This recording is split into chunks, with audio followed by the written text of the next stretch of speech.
সকাল হতে অঝোর ধারায় বৃষ্টি হচ্ছে। বৃষ্টি শিমুলের খুব প্রিয়। বৃষ্টিতে ভিজতে তার খুব ভালো লাগে, কিন্তু আজ তার গায়ে ভীষণ জ্বর। তাই জানলায় দাঁড়িয়ে বৃষ্টি উপভোগ করছে। টিনের চালে ঝমঝম সুরে বৃষ্টি পড়ার শব্দ এ যেন এক অন্যরকম অনুভূতি। হঠাৎ করে ছাতা মাথায় শান্ত এসে হাজির।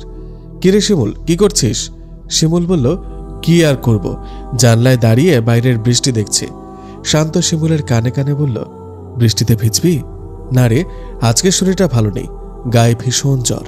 তাহলে তো বাইরে গিয়ে লাভ নেই, চল ঘরে বসে কিছু খেলি। কি খেলা যায়? তোদের ঘরে লুডো আছে? আছে তো।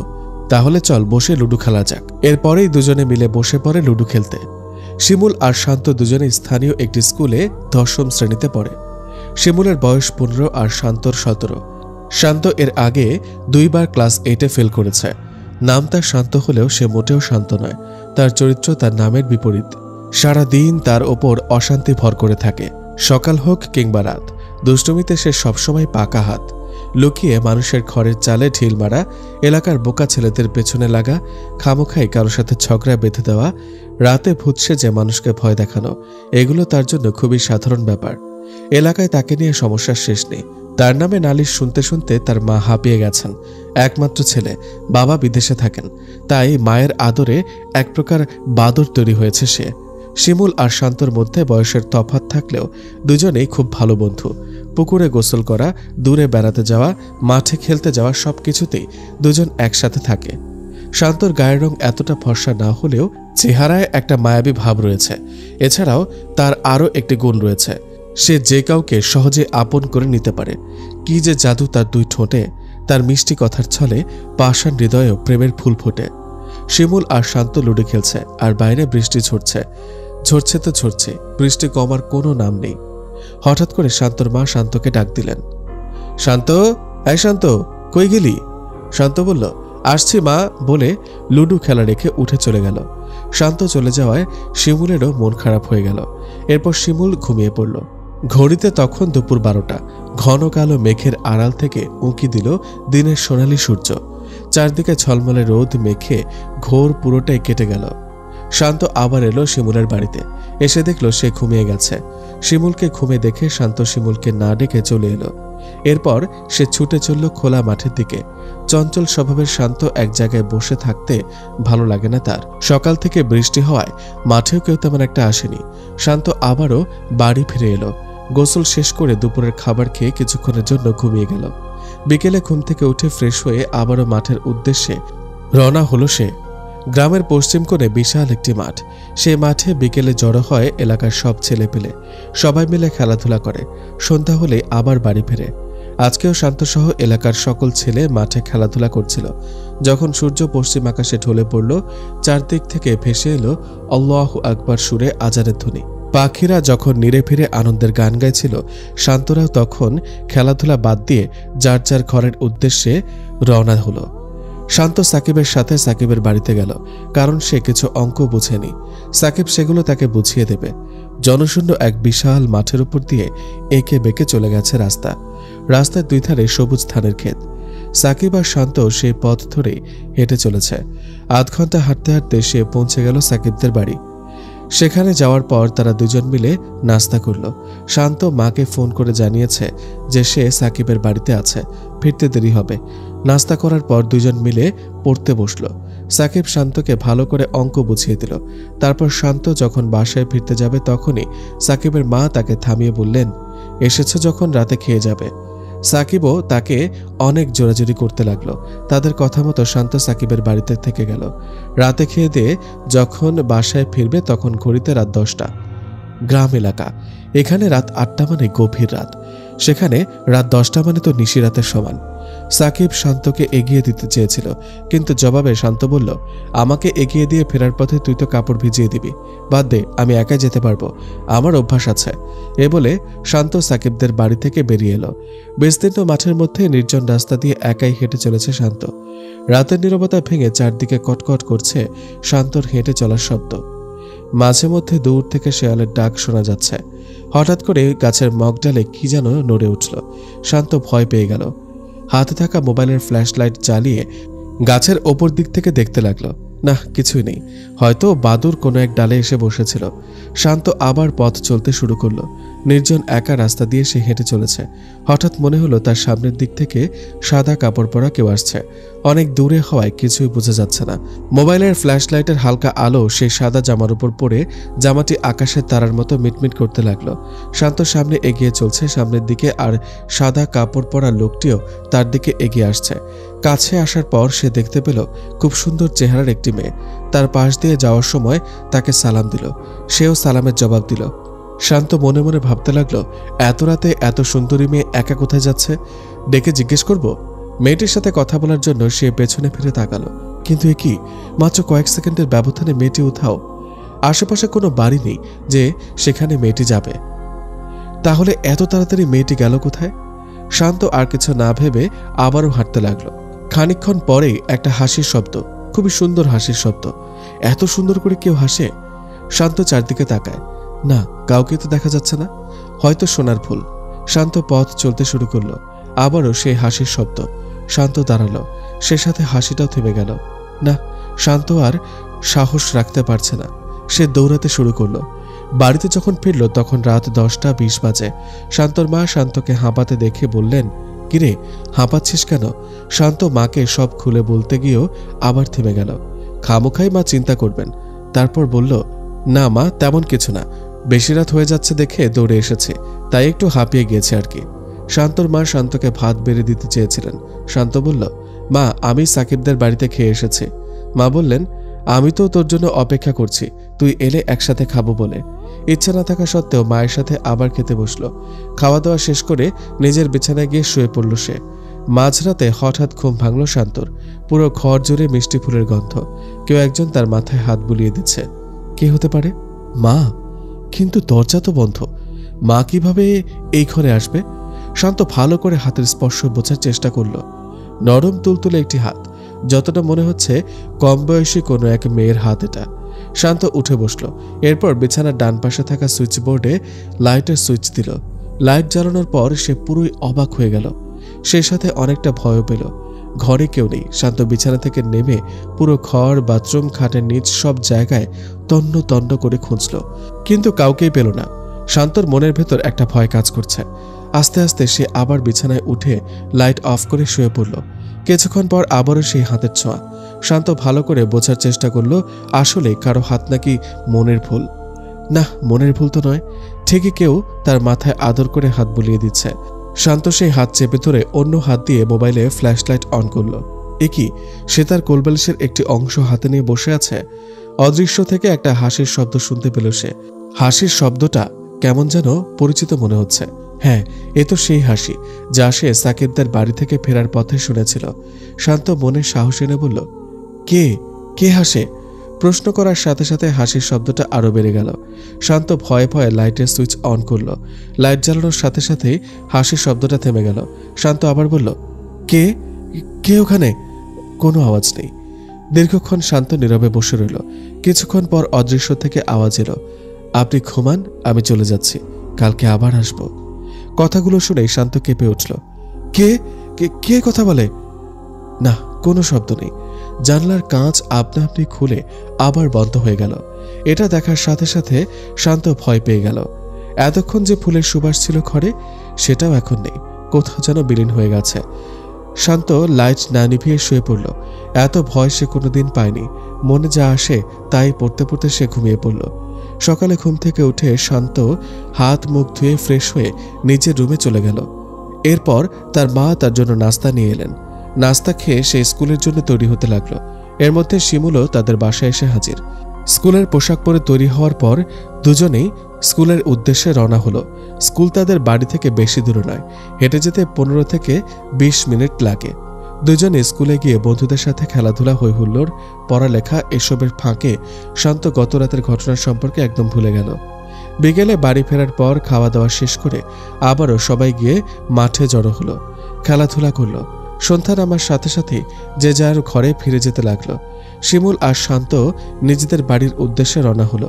ফেরার পথে শান্ত নাকে আবারও সেই ঘ্রাণ লাগলো। শিমুল শান্তকে বলল, দেখেছিস কোথাও কোনো ফুল ফুটেছে? কি সুন্দর মিষ্টি ঘ্রাণ বের হয়েছে। শান্ত শিমুলের কথায় সায় দিয়ে একটু মুচকি হাসল। শান্ত জানে ওই মিষ্টির সুবাস কোনো ফুল থেকে নয়, বরং কোনো এক অশরীরী থেকে আসছে। দুজনে বাড়ি ফেরার পর শান্ত হাত মুখ ধুয়ে পড়তে বসল, কিন্তু পড়ায় আজ মন বসছে না তার। কি হচ্ছে তার সাথে, কেনই বা হচ্ছে, এসব নিয়ে সে ভাবতে লাগলো। দেখতে দেখতে ঘড়ির কাঁটা গিয়ে 9টায় পৌঁছালো। গ্রামের পরিবেশ, রাত 9টা মানে এখানে অনেক রাত। শান্তর মা ভাত বেড়ে শান্তকে ডাক দিলেন। শান্ত বইপত্র গুছিয়ে খাবার রুমে গেল। রাতের খাওয়া দাওয়া শেষ করে শান্ত নিজের রুমে গেল। অন্যদিন মশারিটা না টাঙালেও আজ সে মশারি টাঙিয়ে তারপর বিছানায় শুয়ে পড়ল। ছোটবেলায় সে শুনেছে মশারির ভেতর নাকি জিন ভূত প্রবেশ করতে পারে না। বিছানায় শুয়ে শুয়ে শান্ত দোয়া কালাম যা জানে পড়তে লাগলো। এসব পড়তে পড়তে কখন যে তার ঘুম লেগে গেল সে টেরই পায়নি। মাঝরাতে হঠাৎ জানালার কাচের শব্দ শুনে তার ঘুম ভাঙল। কেউ জানালার কাচ খুলে ভেতরে প্রবেশ করছে। পুরো ঘর মিষ্টি সুবাসে ভরে গেছে। শান্ত চোখ মেলে তাকালো, আবারও তার মাথায় সেই কোমল হাতের ছোঁয়া। শান্ত তাড়াতাড়ি করে উঠে লাইট অন করলো। ঘরে কেউ নেই। শান্ত ভয়ে ভয়ে কণ্ঠে বলল, কে কে এই ঘরে? অদৃশ্য থেকে আওয়াজ এলো, আমি হুরায়রা। হুরায়রা? কোন হুরায়রা? আমি তো এ নামে কাউকে চিনি না। অদৃশ্য থেকে অদ্ভুত একটা হাসি। শান্ত ভয়ে ভয়ে বলল, আপনি হাসছেন কেন? আপনি কে একটু পরিষ্কার করে বলেন তো। বললাম তো আমি হুরায়রা, পরী লোকের মেয়ে হুরায়রা। কি বললেন? পরী? পরী বলে কিছু আছে নাকি? কেন, আপনি জানেন না? আল্লাহ মানুষ যেমন তৈরি করেছেন তেমনই জিনও তৈরি করেছেন। মেয়ে জিনদের পরী বলা হয়। এখানে কি চান? কি চাই মানে? আমি তো আপনার জন্য এসেছি। সেদিন রাতে যখন আপনাকে দেখেছিলাম তখনই আপনাকে আমার ভালো লেগেছিল। সেদিন রাতে মানে? সেদিন রাতে মানে সেদিন রাতে, ওই যে যেদিন রাতে আপনি ভয়ে দৌড়ে এসেছিলেন। হঠাৎ করে শান্তর মা দরজার বাইরে থেকে বললেন, শান্ত, এই শান্ত, কার সাথে কথা বলিস এত রাতে? ঘুম আসনি এখনো? শান্তর মায়ের কণ্ঠ শোনার সাথে সাথে জানলার কাঁচের শব্দ হলো। হয়তো হুরায়রা চলে গেছে। শান্ত বলল, না মা, সাকিব ফোন করেছিল, তার সাথেই কথা বলছিলাম। এত রাতে কিসের কথা? ঘুমা তাড়াতাড়ি। শান্ত লাইট বন্ধ করে আস্তে আস্তে শুয়ে পড়ে। বিছানায় শুয়ে শুয়ে সে ভাবতে লাগলো, কে হুরায়রা? কেনই বা সে আমার পেছনে লেগেছে? পরীরা যদি কোনো মানুষকে পছন্দ করিয়ে ফেলে তবে তাকে কি করে? কথাগুলো ভাবতে ভাবতে সে ঘুমিয়ে পড়ল। সকালে ঘুম থেকে উঠে শান্ত নিজের বিছানার পাশে তরতাজা টাটকা একটি গোলাপ ফুল দেখতে পেল। দেখে মনে হচ্ছে এইমাত্র বাগান থেকে তুলে আনা হয়েছে গোলাপটি। হালকা গোলাপি রঙের ওপর হলুদ রঙের ছাপ। কি যে মিষ্টি সুবাস! গোলাপ সে অনেক দেখেছে, কিন্তু এমন গোলাপ সে কোনোদিন দেখেনি। বিছানার পাশে গোলাপটি রেখে দাঁত ব্রাশ করে ফ্রেশ হয়ে স্কুলের জন্য তৈরি হলো। এরপর শিমুল আর শান্ত দুজনে স্কুলের উদ্দেশ্যে রওনা হলো। চলার পথে শিমুল শান্তকে বলল, কিরে, তোর গা থেকে এত সুন্দর ঘ্রাণ বের হচ্ছে, তোর বাবা বিদেশ থেকে পারফিউম পাঠিয়েছে নাকি? শান্ত প্রতিদিন সকালে গোসল করলেও আজ গোসল না করে চলে এসেছে। তাই ভাবলো তার গা থেকে হয়তো ঘামের গন্ধ বের হচ্ছে। সেটা নিয়ে মশকরা করে শিমুল এমন বলছে। তাই সে বলল, না রে, আজ সকালে গোসল করে নিত, তাই হয়তো এমন দুর্গন্ধ করছে। শিমুল বলল, আরে দুর্গন্ধ হতে যাবে কেন? এ তো অনেক সুন্দর ঘ্রাণ। তুই কি সত্যি কোনো পারফিউম ব্যবহার করিসনি? আরে সত্যি বলছি, আমি কোনো পারফিউম ব্যবহার করিনি। তাহলে তোর গা থেকে এমন সুন্দর ঘ্রাণ আসছে কেন? জানি না, বাদ দে তো এসব কথা, এবার স্কুলে চল, দেরি হয়ে যাচ্ছে। শিমুল মনে মনে বলল, শান্তকে হয়তো তার বাবা কোনো পারফিউম গিফট করেছে, সেই কথা হয়তো শান্ত তার কাছে লুকাচ্ছে। এই কথা ভেবে শিমুল মনে মনে শান্তর ওপর কিছুটা রাগ হলো। স্কুলে যাওয়ার পর পুরো ক্লাস শান্তর গায়ের সুগন্ধে ভরপুর হয়ে উঠল। সবাই শান্তকে বলছে, কিরে, কোন ব্র্যান্ডের পারফিউম ব্যবহার করেছিস? তোর পারফিউমের ঘ্রাণে পুরো স্কুল মোমো করছে। ক্লাস শুরু হওয়ার পর শান্ত ব্যাগ থেকে বই বের করতে যাবে, ঠিক তখন তার হাতে কি যেন বিঁধল। শান্ত চট করে ব্যাগ থেকে হাত বের করে দেখল তার হাত থেকে রক্ত ঝরছে। সে ব্যাগের ভিতরে তাকালো। সকালে সে গোলাপ ফুলটি তার ব্যাগে, এই ফুলের কাঁটাই তার হাতে বিঁধেছে। শান্ত কিছুটা অবাক হলো। সে তো এই ফুল ব্যাগে রাখেনি, তাহলে কে রাখলো? ফুলে থাকা কাঁটার আঘাতে শান্তর হাত থেকে অঝোর ধারায় রক্ত ঝরছে। সে সাথে তীব্র ব্যথাও হচ্ছে। মনে হচ্ছে কাঁটা নয়, যেন কোনো বিষাক্ত সাপ কামড় দিয়েছে। অনেক কষ্টে শান্ত স্কুল থেকে ক্লাসে ফিরল। হাতের ব্যথা ধীরে ধীরে বাড়তে থাকায় টিফিনের সময় ছুটি নিয়ে বাড়ি চলে এলো। নিজের রুমে গিয়ে ব্যাগ রাখতে যাবে, ঠিক তখনই দেখল তার বিছানার পাশে গোলাপ ফুলটি পড়ে আছে।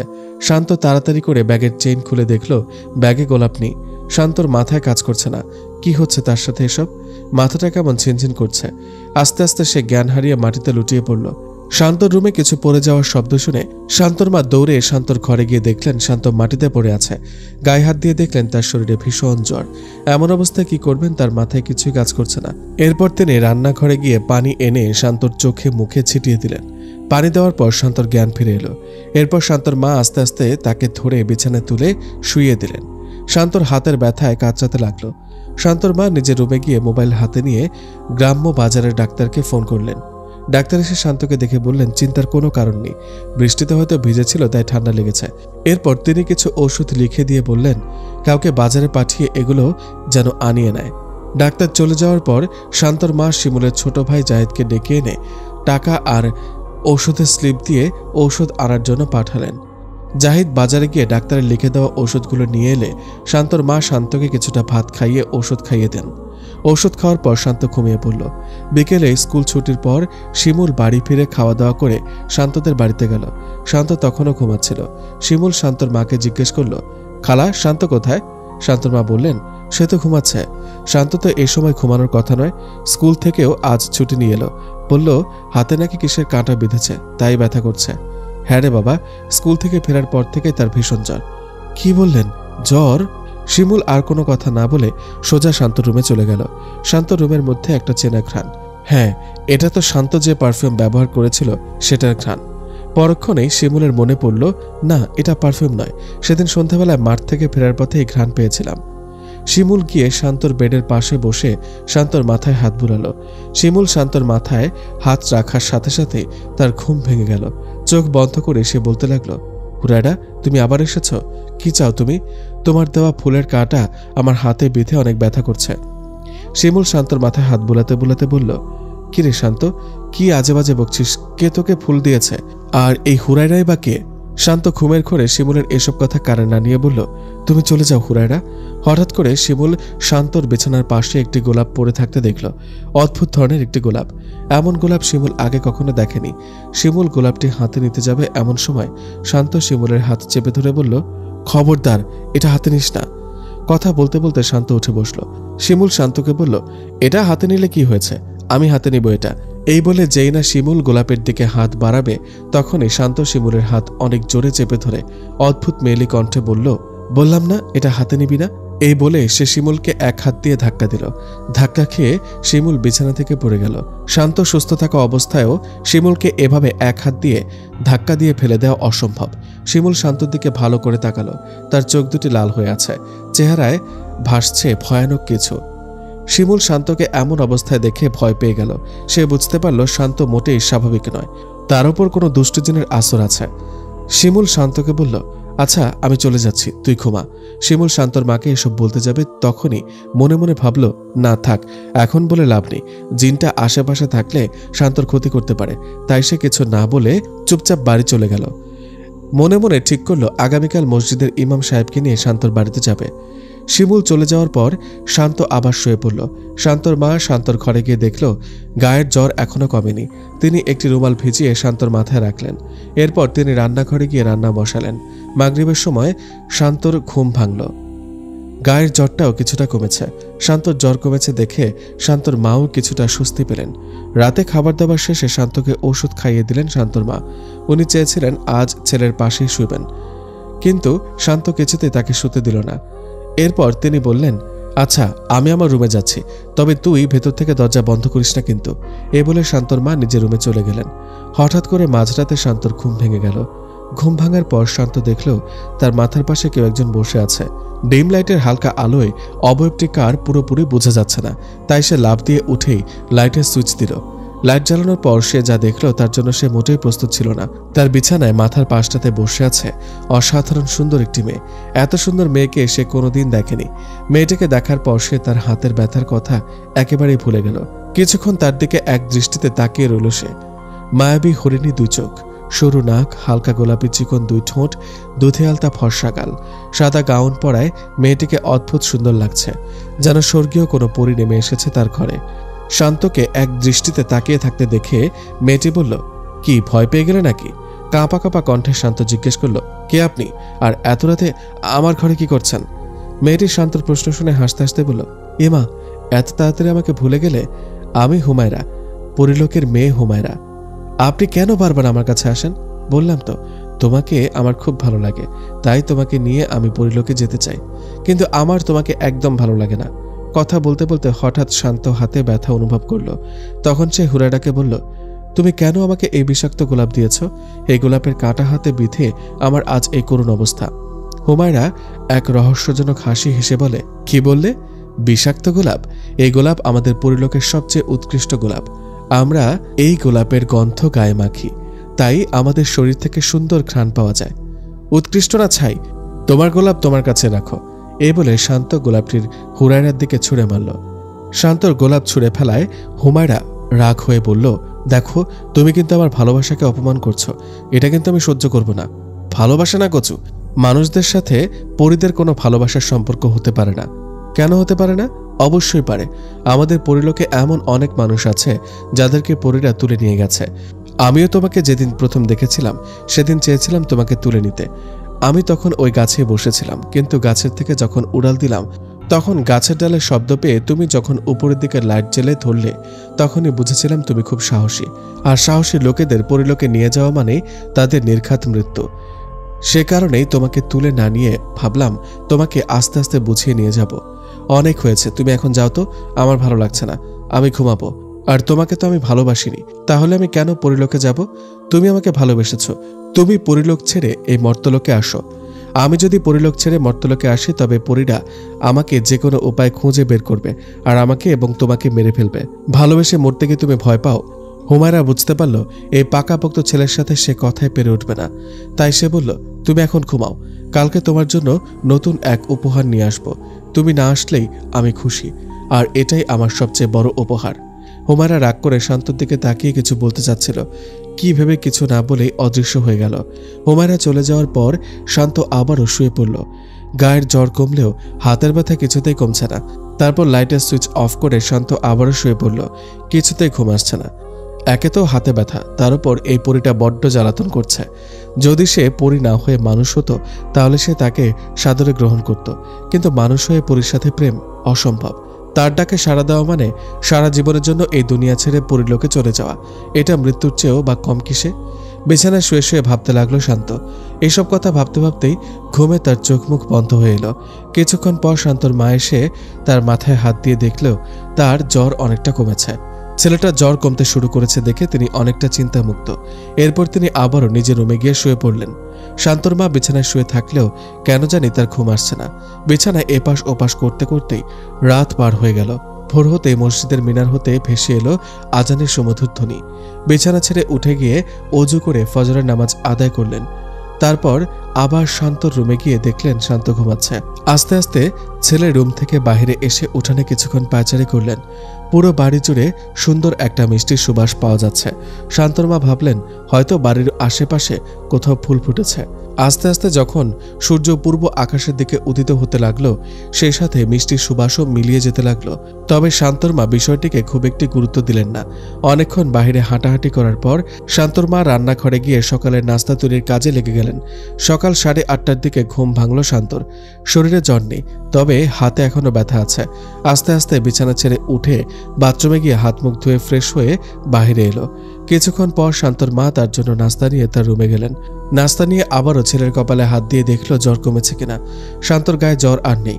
ছেলেকে নাস্তা দিয়ে তিনি বললেন, গতকাল শিমুল এসেছিল, সে বলল তার হাতে নাকি কিসের কাঁটা বিঁধেছে। দেখি তো কোন হাতে? শান্ত মায়ের দিকে তার বাঁ হাত বাড়িয়ে দিয়ে বলল, এই হাতের আঙুলে। শান্তর মা ছেলের আঙুলের দিকে তাকাতে আঁতকে উঠলেন। হাতের আঙুলের যেখানে কাঁটা বিঁধেছে সেখান থেকে হাতের রং নীল হয়ে আস্তে আস্তে শরীরের উপরের দিকে আসছে। শান্তর মা ডাক্তারকে গিয়ে তাড়াতাড়ি ফোন করলেন। ডাক্তার এসে শান্তর আঙুল দেখে বললেন, হয়তো কাঁটা তার হাতের রগের মধ্যে বিঁধেছে। ভালো হবে আপনি তাকে কোনো ভালো হসপিটালে নিয়ে দেখান। হাতে ইনফেকশন হলে তারা বুঝতে পারবে। শান্তর মা ডাক্তারের কথা শুনে চিন্তিত হয়ে পড়লেন। ডাক্তারকে বিদায় দেওয়ার পর তিনি শান্তর বাবাকে ফোন দিলেন। শান্তর বাবা সব শুনে বললেন, আচ্ছা তুমি চিন্তা করো না, আমি এখন কিছু টাকা পাঠাচ্ছি, আর আজাদকেও বলে দিচ্ছি তোমরা যা টাকা লাগে তার কাছ থেকে নিও। আজাদ হচ্ছেন শান্তর বাবার চাচাতো ভাই। গ্রামের বাজারে তার বড় একটি দোকান আছে। আশেপাশের গ্রামের অনেক মানুষ তার দোকান থেকে খরচাপাতি নেয়। বড় দোকান হওয়ায় কাস্টমার বেশি থাকে। প্রতি মাসে 1 থেকে 1.5 লক্ষ টাকা আয় করে সে এই দোকান থেকে। শান্ত বাবা মায়ের একমাত্র ছেলে। শান্ত জন্মের সময় তার মায়ের একটি সমস্যা হয়ে যায়, যার ফলে উনি বাচ্চা জন্ম দেওয়ার ক্ষমতা চিরতরে হারিয়ে ফেলেন। তবে এই একটি ছেলে নিয়েই ওনারা সন্তুষ্ট। একমাত্র ছেলে, অল্প কিছু হলেই তাই বাবা মা চিন্তিত হয়ে পড়েন। শান্তর মা শান্তকে নিয়ে হাসপাতালে যাওয়ার জন্য তৈরি হচ্ছেন। এর মধ্যে শিমুল মসজিদের ইমাম সাহেবকে নিয়ে হাজির হলো। শিমুলকে শান্তর মা আলাদা করে ডেকে নিয়ে বললেন, কিরে, মসজিদের ইমাম সাহেবকে নিয়ে এসেছিস কেন? শিমুল শান্তর মাকে গতকাল বিকেলে ঘটে যাওয়া সব ঘটনা খুলে বলল, কিন্তু শান্তর মা মোটেই এসব বিশ্বাস করতে চাইছে না। শিমুল শান্তর মাকে বলল, আচ্ছা আন্টি, আমাকে একটু সময় দেন, আমি সবকিছু প্রমাণ করছি। এরপর শিমুল ইমাম সাহেবকে নিয়ে শান্তর রুমের দিকে গেল। ইমাম সাহেব আর শান্তর মাকে রুমের বাইরে রেখে শান্ত একাই গেল রুমের ভেতরে। শান্ত তখন হসপিটালে যাওয়ার জন্য তৈরি হচ্ছিল। শিমুল রুমে গিয়ে জিজ্ঞেস করলো, কিরে শান্ত, কি খবর? শান্ত জবাব দিল, কি আর খবর, হাতের ব্যথায় অবস্থা খারাপ, এখন মায়ের সাথে হসপিটালে যাওয়ার জন্য তৈরি হচ্ছি। শিমুল শান্তর সাথে কথা বলছে আর মনে মনে শান্তর রুমের এই গোলাপটি খুঁজছিল।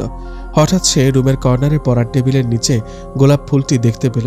শান্ত রাতে এটি হুরায়রার দিকে ছুঁড়ে মেরেছিল, তাই টেবিলের নিচে পড়ে আছে ফুলটি। শিমুল গোলাপের দিকে তাকিয়ে বলল, কিরে, এত সুন্দর গোলাপ টেবিলের নিচে ফেলে রেখেছিস কেন? এই বলে শিমুল যেই না গোলাপ হাতে নিতে যাবে, তখনই শান্ত মেয়েলি কণ্ঠে চেঁচিয়ে উঠে বলল, এই, তোকে না গতকাল বলেছি এই গোলাপে হাত দিবি না, তবে কেন বারবার হাত দিচ্ছিস? এই বলে শান্ত এক লাফে বিছানার ওপর দিয়ে গিয়ে কর্নারে শিমুলের পাশে দাঁড়ালো। ইমাম সাহেব আর শান্তর মা সব ঘটনা বাইরে থেকে দেখছিলেন। শান্ত শিমুলকে মারতে উদ্যত হলো। তখনই শিমুল বলল, প্লিজ বন্ধু, ভুল হয়ে গেছে, আর ছোবো না এই গোলাপ। কিন্তু শান্ত কিছুতেই শান্ত হচ্ছিল না। অনেক কষ্টে শিমুল শান্তর হাত থেকে বেঁচে বাইরে বেরিয়ে এলো। এরপর ইমাম সাহেব আর শান্তর মাকে নিয়ে তারা অন্য কামরায় চলে গেল। ইমাম সাহেব বললেন, দেখো, শান্তর যে অবস্থা দেখলাম তাতে আমার দ্বারা কিছু করা সম্ভব নয়। ভালো একজন জিন সাধকই পারবেন শান্তকে এ ছায়া থেকে বাঁচাতে। শান্তর মা বললেন, কিন্তু জিন সাধক কোথায় পাবো?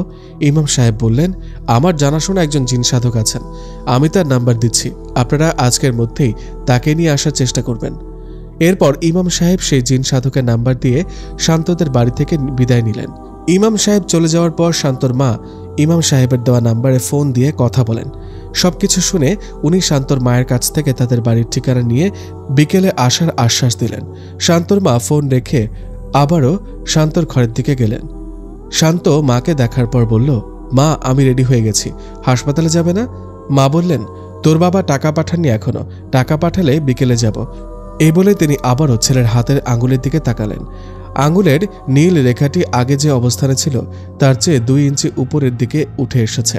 শান্তর মা কি করবেন কিছুই ঠিক বুঝতে পারছেন না। আঙুলের নীল রেখাটি ক্রমশ উপরের দিকে উঠছে। এটা কেন হচ্ছে? হাসপাতালে ডাক্তারের কাছে যাবেন নাকি জিন সাধক আসার আগ পর্যন্ত অপেক্ষা করবেন? অনেক ভেবেচিন্তে তিনি মনে মনে ঠিক করলেন, আঙুলের জন্য ডাক্তার দেখাই, হতে পারে কাটা আঙুলের রগে বিঁধেছে, যার ফলে রগে কোনো ইনফেকশন সৃষ্টি হচ্ছে। এরপর তিনি শান্তকে বললেন, তোর হাতের আঙুল তো দেখছি সময় সময় খারাপের দিকে যাচ্ছে, আমার মনে হয় ঘরে যে কয়টা টাকা আছে সেগুলো নিয়ে হাসপাতালে যাই, পরে লাগলে না হয় তোর আজাদ চাচার কাছ থেকে ধার নেব। শান্ত মায়ের কথা সম্মতি জানালো। এরপর তিনি ঘরে গিয়ে বোরকা পরে শান্তকে নিয়ে হাসপাতালের উদ্দেশ্যে রওনা হলো। সাথে শিমুলও ছিল। হাসপাতালে যাওয়ার পর ডাক্তার ভালো করে শান্তর হাত দেখলেন। এরপর কিছু পরীক্ষা লিখে দিয়ে বললেন সেগুলো করানোর জন্য। শান্তর মা সেগুলো পরীক্ষা করার জন্য একটি ডায়াগনস্টিক সেন্টারে গেলেন। সেখানে শান্তর হাত পরীক্ষা করার পর তারা বলল পরের দিন সকালে এসে রিপোর্ট নিতে। সকাল থেকে এখন পর্যন্ত শান্তর হাতের নীল রেখা 2 ইঞ্চি উপরে উঠে গেছে। এমতাবস্থায় পরীক্ষার রিপোর্ট গতকাল মানে অনেক দেরি। তাই তিনি ডায়াগনস্টিক সেন্টারের কর্মকর্তাদের অনেক অনুরোধ করলেন যে রিপোর্টটি আজকে দেওয়ার জন্য, কিন্তু তারা সেটাতে অপারগতা প্রকাশ করল। এরপর তিনি আবারও সেই ডাক্তারের কাছে গেলেন। ডাক্তার বললেন, রিপোর্ট না দেখে তো কিছু বলা যাবে না, আপনি বরং কালকে আসেন। শান্তর মা উপায়ন্তর না দেখে শিমুল আর শান্তকে নিয়ে বাসায় চলে এলেন। ঘড়িতে তখন বিকেল 3টা। শান্তর মা শিমুল আর শান্তকে ভাত দিয়ে নিজেও কিছু খেলেন। এর মধ্যে জিন সাধক শান্তর মায়ের ফোনে কল করলেন। শান্তর মা শান্তর পাশ থেকে দূরে সরে গিয়ে ফোনে কথা বললেন। জিন সাধক হুজুর তাদের বাজারে চলে এসেছেন, কিন্তু তাদের বাড়ি চিনতে পারছেন না। শান্তর মা ওনাকে বললেন, হুজুর আপনি অপেক্ষা করেন, আমি লোক পাঠাচ্ছি। শিমুল তাড়াতাড়ি করে খাওয়া শেষ করে জিন সাধক হুজুরের নাম্বার নিয়ে বাজারের দিকে রওনা হলো। এরপর হুজুরের সাথে দেখা করে ওনাকে বাড়িতে নিয়ে এলো। শান্তর মা জিন সাধক হুজুরকে চা নাস্তা খেতে দিলেন। চা নাস্তা শেষ করার পর শিমুল আর শান্তর মা ওনাকে সবকিছু খুলে বললেন।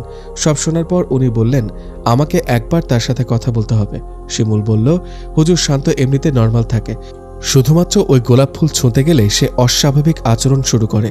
হুজুর বললেন, ঠিক আছে, আমি বিষয়টা দেখছি। তারপর তিনি শান্ত রুমে গিয়ে প্রবেশ করলেন। শান্ত ওনাকে দেখে দাঁড়িয়ে সালাম দিল। উনি সালামের জবাব দিয়ে বললেন, বসো। শান্ত আবারও নিজের বিছানায় বসল। তারপর উনি তাকে জিজ্ঞেস করলেন, তোমার নাম কি? শান্ত উত্তর দিল, আমার নাম জুবায়ের আহমেদ শান্ত। তুমি কি করো? পড়ালেখা করি। ভালো। হুজুর শান্তর সাথে কথা বলতে বলতে চারদিকে চোখ বোলাচ্ছিলেন রুমের। হঠাৎ টেবিলের নিচে পড়ে থাকা গোলাপের দিকে তার নজর গেল। বড়ই আশ্চর্য ধরনের গোলাপ। এই ধরনের গোলাপ উনিও কোনোদিন দেখেনি। গোলাপটি দেখে উনি বললেন, এত সুন্দর গোলাপ এখানে ফেলে রেখেছ কেন? ফুলদানিতে সাজিয়ে রাখলে তো পারো। এই বলে উনি যেই না গোলাপ হাতে নিতে যাবেন, তখনই শান্ত বলে উঠল, এই, ওটাতে হাত দিস না। হুজুর শান্তর দিকে তাকিয়ে বললেন, কি বললে তুমি? কি বললাম শুনতে পাসনি? ওটাতে হাত দিস না, খবরদার। হুজুর বললেন, আমি ওটাতে হাত দিব, দেখি তুমি কি করতে পারো। এই বলে হুজুর যেই না গোলাপ ফুলটিতে স্পর্শ করতে যাবেন, অমনি শান্ত এক লাফে হুজুরের সামনে গিয়ে ওনার হাত চেপে ধরে বলল, তোকে না বলেছি এটাতে হাত দিবি না? এ বলে সে হুজুরের এক হাত ধরে ওনাকে ছুঁড়ে ফেলে দিল। শিমুল তাড়াতাড়ি এসে হুজুরকে ধরে তুলল। উনি বা হাতে খুবই আঘাত পেয়েছেন, হয়তো মচকে গেছে। শান্ত শিমুলকে দেখে বলল, ও, তাহলে তুই এই ব্যাটাকে নিয়ে এসেছিস? তোকে তো আমি দেখে নেব। হুজুর এক মুহূর্ত দেরি না করে শিমুলকে নিয়ে শান্ত রুমের বাইরে গিয়ে শান্তকে ঘরে দরজা বন্ধ করে আটকে দিলেন। শান্তর মা হুজুরের কাছে এসে বললেন, কি হয়েছে হুজুর? কি দেখলেন আমার ছেলেকে? উনি বললেন, আপনার ছেলের ওপর এক পরীর নজর পড়েছে। সে খুবই শক্তিশালী। তাকে বশে আনতে হলে আমি আমার জিনদেরকে হাজির করতে হবে। শান্তর মা বললেন, তো হাজির করেন, আমার ছেলেকে যেভাবেই হোক ওই পরীর কবল থেকে মুক্ত করেন। হুজুর বললেন, এখন সম্ভব নয়, মাগরিবের পর জিনদের হাজির করতে হবে, তাই আমাদের মাগরিব পর্যন্ত অপেক্ষা করতে হবে। ঠিক তখনই মসজিদের মাইক হতে আসরের আজানের সুর ভেসে এলো। হুজুর তাদের কাছ থেকে বিদায় নিয়ে আসরের নামাজে গেলেন। যাওয়ার সময় বলে গেলেন, শান্তর দরজার পাশে কেউ যেন না যায়, দরজাটা যেন বন্ধ থাকে। আসরের নামাজ আদায় করে জিন সাধক হুজুর শান্তদের বাড়ি ফিরে এলেন। শান্তর মা হুজুরকে আলাদা একটি রুমে বিশ্রামের সুযোগ করে দিলেন। এদিকে শান্ত দরজা খুলে দেওয়ার জন্য খুবই চিৎকার করছে। শান্তর মায়ের মন চাইছে ছেলেকে দরজা খুলে দেন, কিন্তু হুজুরের কড়া নির্দেশ, উনি না বলার আগ পর্যন্ত দরজা খোলা যাবে না। শিমুল শান্তদের বারান্দায় এক পাশে বসে মোবাইল টিপছে। সবাই অপেক্ষায় আছে কখন মাগরিবের আজান হবে। শান্তর মা হুজুরের জন্য সামান্য নুডলস আর হালকা কিছু নাস্তার ব্যবস্থা করলেন। এরপর শিমুলকে ডেকে সেগুলো হুজুরের রুমে পাঠিয়ে দিলেন। হুজুর তখন দুই চোখ বন্ধ করে তাসবিহ পড়ছিলেন আর কি যেন ভাবছিলেন। শিমুল ডাক দিতে উনি কিছুটা কেঁপে উঠলেন। শিমুল হুজুরের দিকে নাস্তা এগিয়ে দিয়ে বলল, হুজুর, খালা পাঠিয়েছেন এগুলো। হুজুর একটু আবেগ মাখা কণ্ঠে বললেন, এত কষ্ট করে এগুলো তৈরি করার কি দরকার ছিল? এরপর তিনি হাত বাড়িয়ে নাস্তাগুলো নিয়ে খেতে লাগলেন। শিমুল হুজুরের রুমের বাইরে চলে গেল। অন্যদিন বিকেলের সময়টা তাড়াতাড়ি চলে গেলেও আজকে যেন শিমুলের কাছে এই ক্ষণটাকে অনেক লম্বা মনে হচ্ছে। অবশেষে সবার অপেক্ষার প্রহরের অবসান ঘটিয়ে মসজিদের মিনার হতে ভেসে এলো আল্লাহু আকবার ধ্বনি। জিন সাধক হুজুর আস্তে আস্তে রওনা হলেন মসজিদের দিকে। মাগরিবের নামাজ আদায় করার পর তিনি আবারও শান্তদের বাড়িতে এলেন। এরপর তিনি শান্তদের ঘরে বসে সমস্ত বাতি নিভিয়ে দিতে বললেন। শান্তর মা হুজুরের কথা মতো ঘরের সমস্ত বাতি নিভিয়ে দিলেন। শান্তর মা আর শিমুল রুমের একটি কর্নারে চেয়ারে বসে রইলেন। সমস্ত ঘর অন্ধকার, কেউ কাউকে দেখতে পারছে না। নীরব নিস্তব্ধ চারদিক, শুধুমাত্র হুজুরের কণ্ঠে গুনগুনিয়ে কিছু পড়ার শব্দ পাওয়া যাচ্ছে। হঠাৎ করেই দরজার মধ্যে একটা বিকট শব্দ হলো। হুজুর তখনই বললেন, আয়দারুস, তুমি এসেছো? কেউ একজন জবাব দিল, হ্যাঁ জনাব, আমি এসেছি। হুজুর তাকে শান্তর সাথে হওয়া সব ঘটনা খুলে বললেন। পাশাপাশি শান্তর মা শান্তর হাতে কাঁটা বিঁধে করুণ অবস্থার কথাও জানালেন। জিনটি সব শুনে বলল, হুজুর, আমি আপনার দেহের সাথে মিশে যাচ্ছি, তারপর আপনি শান্তর ঘরে যাবেন, গিয়ে তার সাথে কথা বলবেন। আমি আপনার মধ্য থেকেই সবকিছু পরখ করব। এরপর জিন আয়দারুস হুজুরের দেহের সাথে মিশে গেল। হুজুর বললেন, ঘরের বাতিগুলো জ্বালাও। হুজুরের কথা মতো শান্তর মা ঘরের বাতি জ্বালালেন। বাতি জ্বালানোর পর হুজুর আস্তে আস্তে হেঁটে চললেন শান্তর ঘরের দিকে। শান্তর ঘরের সামনে গিয়ে শান্তর ঘরের দরজা খুলে ভেতরে প্রবেশ করলেন। দরজা বন্ধ করে দেওয়ায় শান্ত অনেকক্ষণ ডাকাডাকি করে শেষে ঘুমিয়ে পড়েছিল। হুজুর গিয়ে তার বিছানায় বসে তার মাথায় হাত বুলালেন। শান্ত ঘুমের মধ্যে বলল, কে, হুরায়রা এসেছো নাকি? হুজুর আস্তে আস্তে ডাকলেন, শান্ত, এই শান্ত, ওঠো বাবা। শান্ত চোখ খুলে তাকালো। হুজুরকে দেখে সে উঠে বসে হুজুরকে সালাম দিল। হুজুর সালামের জবাব দিয়ে তার অবস্থা জানতে চাইলেন। শান্ত ভালোভাবেই হুজুরের সব কথার উত্তর দিল। হুজুর বুঝতে পারলেন শান্ত এমনিতে নর্মাল থাকে, তবে গোলাপটি স্পর্শ করতে গেলেই তার উপর পরি এসে ভর করে। তাই তিনি শিমুলকে ইশারা দিলেন গোলাপটি স্পর্শ করার জন্য। শিমুল হুজুরের কথা যেই না গোলাপটা স্পর্শ করতে যাবে, তখনই শান্ত বলে উঠল, এই, তোকে না কতবার বলেছি এই গোলাপ স্পর্শ করবি না? শিমুল ভয় পেয়ে গোলাপে আর হাত দিল না। হুজুর শান্তর হাতের কনিষ্ঠ আঙুল চেপে ধরে কিছু পড়তে লাগলেন। তখনই শান্ত জোরে জোরে চিৎকার করতে লাগলো। হুজুর শান্তকে আবারও জিজ্ঞেস করলেন, তোমার নাম কি? শান্ত উত্তর দিল, আমার নাম হুরায়রা। এইভাবে হুজুরের সাথে হুরায়রার কথোপকথন হতে লাগলো। তুমি কোথা থেকে এসেছ? আমি পরিলোক থেকে এসেছি। কেন এসেছ এখানে? এই ছেলেটাকে আমার ভালো লাগে তাই। তুমি যাবে কিভাবে? আমি এই ছেলেটাকে সঙ্গে নিয়ে যাব। তুমি কি ভালোই ভালো যাবে নাকি আমাকে কিছু করতে হবে? শান্ত হেসে বলল, আমাকে তাড়ানোর ক্ষমতা তোমার নেই, পারলে চেষ্টা করে দেখতে পারো। হুজুর হেসে বললেন, আমার সম্পর্কে তোমার ধারণা নেই, তাই তুমি এমন কথা বলছো। আমি তোমাকে বিদায় করেই এই বাড়ি থেকে বিদায় নেব, তার আগে নয়। এই বলে হুজুর শান্তর কনিষ্ঠ আঙুল ছেড়ে দিলেন। সাথে সাথেই শান্ত বিছানায় অচেতন হয়ে পড়ে গেল। শান্তর মা শান্তকে ধরতে যাবে এমন সময় হুজুর থামিয়ে বললেন, এই মুহূর্তে তাকে স্পর্শ করবেন না, তাকে এই রুমে কিছু সময় একা রেখে দিন। হুজুরের কথায় সবাই শান্তকে রুমে একা রেখে চলে আসে। হুজুর আবারও আগের মতোই রুমে এসে সব বাতি বন্ধ করে জিন আইদারুসের সাথে কথা বলতে শুরু করেন। জিন আইদারুস হুজুরকে জানালো শান্তর ওপরে যে ভর করেছে সে হচ্ছে পরিলোকের মেয়ে হুরায়রা। পরীরা সাধারণত যাকে পছন্দ করে তাকে উঠিয়ে নিয়ে যায় এবং পরিলোকে তাদের গোলাম করে রাখে। তাদের অবস্থা এমন হয় যে তারা বাঁচা আর মরার মাঝখানে ঝুলতে থাকে। এ এক সীমাহীন কষ্ট। আইদারুসের কথায় হুজুর তাকে প্রশ্ন করলেন, যদি তাই হয় তাহলে হুরায়রা কেন শান্তকে এখন পর্যন্ত তুলে নিয়ে যায়নি? কারণ শান্ত হচ্ছে খুব সাহসী একটি ছেলে, আর অতি সাহসী কাউকে পরিলোকে সহ্য করা হয় না, তারা তাদের মেরে ফেলে। আর তাই হুরায়রা চাচ্ছে শান্তকে অন্যভাবে পরিলোকে নিয়ে যেতে। অন্যভাবে মানে কিভাবে? হুরায়রা যে আপনাকে বলল তাকে তাড়ানোর ক্ষমতা আপনার নেই, সে এমনি এমনি এ কথা বলেনি। সে এখানে বিরাট এক কৌশল করেছে। আপনি যতই তাবিজ দেন আর যাই করেন তার কিছুই করতে পারবেন না। সে কি এমন কৌশল করেছে? এখানে শান্ত রুমে যে গোলাপ দেখছেন ওটাই হচ্ছে তার কৌশলের মূল। এটা সাধারণ কোনো গোলাপ নয়, এটা পরিলোকের অতি মূল্যবান গোলাপ। পরীরা এই গোলাপের ঘ্রাণ খুবই পছন্দ করে। সে সাথে এই গোলাপের আরেকটি ক্ষমতা আছে। এই গোলাপে আছে এক ধরনের বিষ, যা যে কোনো মানুষকে ধীরে ধীরে জিনে পরিণত করতে পারে। শান্তর মা জিনের কথা শুনে বলল, আমার ছেলের হাতে তো এই ফুলের কাঁটা বিঁধেছে। জিন আইদারুস বলল, হ্যাঁ, এই ফুলের কাঁটা তার হাতে বিঁধেছে, আর এই কাঁটার বিষ আগামী 1 সপ্তাহে তার পুরো শরীরে ছড়িয়ে পড়বে। সে সাথে সে জিনে পরিণত হবে। আইদারুসের কথা শুনে শান্তর মা কাঁদতে শুরু করলেন। তিনি হুজুরকে বললেন, হুজুর, যত টাকা লাগে দেব, আমার ছেলেটিকে এই বিপদের হাত থেকে বাঁচান। হুজুর বললেন, দেখেন, আমি তো আর বাঁচানোর মালিক নই, বাঁচানোর মালিক আল্লাহ। আমি তো উসিলা মাত্র। আমি আমার দিক থেকে সর্বোচ্চ চেষ্টা করব। এরপর তিনি আইদারুসকে বললেন, যদি ওই গোলাপ নষ্ট করে ফেলা হয় তবে কি শান্তকে বাঁচানো যাবে? ওই গোলাপ নষ্ট করা মানে সমস্যার সমাধান নয়। গোলাপ থেকে শান্তর শরীরে যে বিষ গিয়েছে সে বিষ বের করতে হবে, আর এই বিষ বের করার জন্য একমাত্র পরিলোকের পরীরাই আমাদেরকে সহযোগিতা করতে পারবে। পরীরা কি আমাদের সাহায্য করবে? জিন বলল, আমার পরিচিত একজন পরী আছে, সে আমার খুব ভালো বন্ধু, তাকে বলে দেখতে পারি। আজ রাতে আমি তার সাথে কথা বলবো। যদি সে রাজি হয় তবে কালকে তাকে নিয়ে আসবো। আমি আজ বিদায় নিলাম। তবে হ্যাঁ, শান্তকে আজ রাত 12টার পর থেকে ফজর পর্যন্ত কড়া পাহারায় রাখবেন। যেহেতু পরী হুজুরকে দেখেছে তাই সে শান্তকে এখান থেকে সরানোর চেষ্টা করতে পারে। এই বলে জিন আইদারুস বিদায় নিল। জিন বিদায় নেওয়ার পর শিমুল আবার ঘরের বাতি জ্বালালো। শান্তর মাকে খুবই বিষণ্ণ দেখাচ্ছে। এর মধ্যে এশার আজান হলো। হুজুর কয়েকটি তাবিজ লিখে বললেন, এগুলো শান্তর ঘরের সব দরজা জানলায় লাগিয়ে দিবেন। এতে করে পরী শান্তকে নিয়ে কোথাও যেতে পারবে না। এর মধ্যে মসজিদের মিনার হতে এশার আজানের সুর ভেসে এলো। হুজুর শান্তর কাছ থেকে বিদায় নিয়ে বললেন, আজকে তাহলে আমি আসি, আগামীকাল মাগরিবের পর আবারও আসব।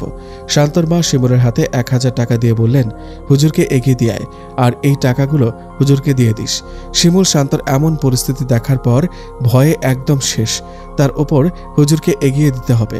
সে কোনো রকমে তার বাড়ি পর্যন্ত হুজুরের সাথে এসে হুজুরকে বড় রাস্তার পথ দেখিয়ে দিয়ে হুজুরের হাতের মুঠোয় 1000 টাকার নোট গুঁজে দিয়ে দৌড়ে নিজের ঘরে চলে গেল। গ্রামের অন্ধকার আঁকাবাঁকা রাস্তার কিনারা ঘেঁষে মোবাইলের লাইটের আলোয় হাঁটতে শুরু করলেন জিন সাধক হুজুর। গন্তব্য বড় রাস্তা, গ্রামের পরিবেশ, তাই এসার সময় হওয়ায় সাথে সাথে চারদিক একদম নীরব হয়ে গেছে। নির্জন রাস্তা দিয়ে হেঁটে চলছেন জিন সাধক হুজুর। হঠাৎ করে তার পাশ দিয়ে কিছু একটা যেন খুবই দ্রুত উড়ে চলে গেল। জিন সাধক হুজুর বুঝতে পারলেন হয়তো ওই পরীটাই তার কোনো ক্ষতি করার চেষ্টা করেছে। তাই তিনি আইদারুসকে ডাকতে যাবেন, তখনই আইদারুস বলল, হুজুর আমাকে ডাকতে হবে না, আমি জানি ওই পরী যে কোনো সময় আপনার ক্ষতি করতে পারে, তাই আমি আপনার সাথে আছি। আইদারুসের কথায় হুজুর নিশ্চিন্ত হলেন। এরপর তিনি আবারও পথে চলতে শুরু করলেন। কিছুদূর পথ হেঁটেই হুজুর পৌঁছে গেলেন বড় রাস্তায়। অনেকক্ষণ দাঁড়িয়ে থাকার পর একটা গাড়ি পেলেন। সেই গাড়িতে চড়েই তিনি বাড়ির উদ্দেশ্যে রওনা হলেন। শান্তর মা শান্তর বাবার সাথে ফোনে কথা বলছিল। শান্তর সাথে ঘটে যাওয়া সব ঘটনা শান্তর বাবাকে তিনি খুলে বললেন। শান্তর বাবা এইসব ভূত প্রেত জিন পরি এগুলোতে একটু কম বিশ্বাস করেন। তিনি শান্তর মাকে বললেন, এইসব রেখে ছেলেকে ভালো ডাক্তার দেখাও। কোথাকার কোন ভণ্ড হুজুরে দেখা পেয়েছ, কি করতে কি করবে সে তার ঠিক নেই। শান্তর বাবার কথার বিপরীতে শান্তর মা শুধু হ্যাঁবাচক জবাব দিয়ে ফোন রেখে দিলেন। কি বা বলবেন, তিনি নিজেও যে এগুলোতে বিশ্বাস করেন তা নয়, তবে চোখের সামনে যে ঘটনাগুলো ঘটেছে সেগুলোকে সে আর বিশ্বাস করতে পারেন না। কথাগুলো ভাবতে ভাবতে তিনি ছেলের রুমের দিকে গেলেন। দরজা খুলতে গিয়েও খুললেন না, কারণ হুজুর নিষেধ করে গেছেন দরজা খুলতে। নীরব নিস্তব্ধ রাত। ছেলের রুমের দরজার বাইরে চেয়ারে বসে রইলেন তিনি। এভাবেই বসে থাকতে থাকতে কখন যে ঘুমিয়ে পড়লেন টেরি পাননি। বাড়িতে গিয়ে জিন সাধক হুজুর জিন আইদারুসকে বললেন, তুমি তোমার পরিচিত পরীর সাথে কথা বলো, সম্ভব হলে তাকে এখানে নিয়ে এসো, আমি তার সাথে কথা বলবো। জনাব, পরীটির সাথে আমি কথা বলবো, তবে সে এখানে আসবে কিনা সেটা বলতে পারছি না, কারণ সে মানুষের সামনে যায় না। আমি আমার সর্বোচ্চ চেষ্টা করব। এই বলে আইদারুস সেখান থেকে বিদায় নিল। আইদারুসের পরিচিত পরী রুকাইয়া। আইদারুস রুকাইয়ার কাছে গিয়ে শান্তর সাথে ঘটে যাওয়া সব ঘটনা খুলে বলে। রুকাইয়া সব শুনে বলে, এজন্যই আজকাল হুরাইরাকে পরিলোকে কম দেখা যায়। আইদারুস রুকাইয়াকে জিন সাধক হুজুরের সাথে দেখা করতে বললে সে বলে, আজ নয়, কালকে যখন তোমরা শান্তকে দেখতে যাবে তখন আমিও তোমাদের সাথে যাব। যদিও আমি কারোর সামনে যাই না, তবে একটা নিষ্পাপ প্রাণ বাঁচাতে আমাকে যেতেই হবে। আইদারুস রুকাইয়ার কাছ থেকে বিদায় নিয়ে এসে হুজুরকে রুকাইয়ার বলা কথাগুলো বলে। হুজুর সব শুনে কিছুটা স্বস্তি ফিরে পান। সকালে ফজরের আজানের সুরে ঘুম ভাঙে শান্তর মায়ের। তাড়াতাড়ি করে উঠে মুখ ধুয়ে ফ্রেশ হয়ে অজু করে নিলেন। এরপর ফজরের নামাজ আদায় করে আস্তে আস্তে ছেলের ঘরের দিকে গেলেন। চুপি চুপি তিনি দরজা খুললেন। দরজা খুলে ভেতরে তাকাতে চমকে গেলেন শান্তর মা। পুরো ঘরের আসবাবপত্র এদিক ওদিক ছড়িয়ে ছিটিয়ে আছে। বিছানার মাঝখানে এলোমেলো চুলে বসে আছে শান্ত। হঠাৎ করে মায়ের দিকে নজর পড়তেই বিছানা থেকে এক লাফে তার দিকে আসতে লাগলো সে। তৎক্ষণাৎ শান্তর মা দরজার বাইরে এসে দরজা বন্ধ করে দিলেন। ছেলের এমন অবস্থা দেখে ওনার চিৎকার করে কান্না করতে ইচ্ছে করছে। চোখ মুছতে মুছতে নিজের রুমের দিকে গেলেন। কোনো কিছু রান্না করতে তার ভালো লাগছে না। যেহেতু অজু আছে তাই জায়নামাজে দাঁড়িয়ে 2 রাকাত নফল নামাজ পড়ে হাত তুলে আল্লাহর কাছে মোনাজাত করতে লাগলেন। হে আল্লাহ, তুমি আমার সন্তান জন্ম দেওয়ার ক্ষমতা নিয়েছ, আমি নীরবে মেনে নিয়েছি, এই ভেবে যে আল্লাহ তো আমাকে নিঃসন্তান রাখেননি, অন্ততপক্ষে একটি সন্তান তো দিয়েছেন। হে আল্লাহ, তোমার দেয়া এই নিয়ামত আমার কাছ থেকে কেড়ে নিও না। মোনাজাত করে কাঁদতে লাগলেন শান্তর মা। এভাবে কেটে গেল অনেকক্ষণ। হঠাৎ করে শুনলেন বাইরে থেকে শিমুলের মা ডাকছেন, নেহার ভাবি ঘুমিয়ে আছেন নাকি উঠে পড়েছেন? শান্তর মা জায়নামাজ গুছিয়ে রেখে বের হয়ে এলেন। শিমুলের মাকে দেখে বললেন, ভাবি আপনি এত সকাল সকাল? হ্যাঁ, সকাল সকাল চলে এলাম। সারাদিন তো স্কুলে থাকি, শান্তকে দেখতে আসার সময় পাই না, তাই সকাল সকাল চলে এলাম। ভাবলাম ছেলেটিকে এক নজর দেখে যাই। কিন্তু আপনি কাঁদছেন কেন ভাবি? ছেলের কথা ভেবে কাঁদবেন না, সব ঠিক হয়ে যাবে। এবার চলেন শান্তকে দেখে আসি। শান্তকে তো এখন দেখা যাবে না ভাবি। কি বলছেন ভাবি, কেন দেখা যাবে না? ঘুমাচ্ছে নাকি? না, ঘুমাচ্ছে না, কিন্তু সে খুবই পাগলামি করছে। আমি গিয়েছিলাম তার রুমে, সে আমার দিকে তেড়ে এসেছিল। কি বলছেন ভাবি? শিমুল অবশ্য আমাকে বলেছিল, তবে বিষয়টা যে এতটা জটিল তা তো বুঝিনি। আচ্ছা ভাবি, আমি তাহলে আসি, অনেক বেলা হয়েছে, স্কুলে যেতে হবে তো, সবকিছু রেডি করতে হবে। কি বলছেন ভাবি, চলে যাবেন মানে? আসুন সামান্য চা নাস্তা করে যান। না ভাবি, এমনিতে আপনার মন ভালো নেই, তার উপর এই বাড়তি ঝামেলায় আপনাকে জড়াতে চাচ্ছি না। আজ আসি, অন্যদিন না হয় এসে চা নাস্তা খেয়ে যাব। এই বলে শিমুলের মা বাড়ি চলে গেলেন। বাড়িতে গিয়ে শিমুলকে বললেন, আজ স্কুলে যাওয়ার প্রয়োজন নেই, তুই বরং শান্তদের বাড়িতে যা, তাদের হয়তো কোনো দরকার লাগতে পারে। শিমুল মায়ের কথায় সায় দিয়ে নাস্তা করে শান্তদের বাড়িতে চলে আসে। ঘড়িতে তখন সকাল 8:30। শিমুল শান্তদের বাড়িতে এসে দেখে শান্তর মা শান্ত রুমের বাইরে একটি চেয়ারে নীরবে বসে আছেন। ঘড়িতে তখন সকাল 8:30। শিমুল শান্তর মায়ের পাশে গিয়ে সালাম দিয়ে বলল, খালা, শান্ত এখন কেমন আছে? শান্তর মা কান্না মিশ্রিত সুরে বললেন, বেশি ভালো নেই রে বাবা। শিমুল শান্তর মাকে সান্ত্বনা দিয়ে বলল, চিন্তা করবেন না খালা, জিন সাধক হুজুর আজকের সন্ধ্যায় এলে দেখবেন সব ঠিক হয়ে যাবে। কথায় কথায় শান্তর মায়ের হঠাৎ মনে পড়ল, আজকে তো শান্তর টেস্টের রিপোর্ট আনার কথা। এরপর শান্তর মা শিমুলের হাতে কিছু টাকা দিয়ে শান্তর টেস্টের রিপোর্ট ডায়াগনস্টিক সেন্টার থেকে নিয়ে ডাক্তারকে দেখানোর কথা বললেন। শান্তর মায়ের কথা মতো শিমুল শহরে গিয়ে শান্তর টেস্টের রিপোর্ট নিয়ে ডাক্তারকে দেখায়। ডাক্তার রিপোর্ট ভালো করে চেক করে বললেন, এই রিপোর্টে তো সবকিছুই স্বাভাবিক। শিমুল বলল, তাহলে শান্তর হাতে ওই রেখাটা কিসের? ডাক্তারও চিন্তিত হয়ে বললেন, আমিও তো সেটাই ভাবছি। আচ্ছা, তুমি এক কাজ করো, আমি আরও 2টা টেস্ট দিচ্ছি রগের, সেগুলো করিয়ে নিবে কেমন? যদি কিছু ধরা পড়ে। ডাক্তার কলম নিয়ে টেস্ট লিখছেন। শিমুল মনে মনে হাসছে আর বলছে, আপনি যতই টেস্ট দেন আর যাই দেন, শান্তর রোগ আপনাদের মেডিকেল সায়েন্সের বোধগম্য নয়। ডাক্তার টেস্ট লিখে শিমুলের হাতে দিলে শিমুল সেটা নিয়ে বাড়ি চলে আসে। শান্তর মা শিমুলকে দেখে জিজ্ঞেস করলেন, ডাক্তার কি বলল?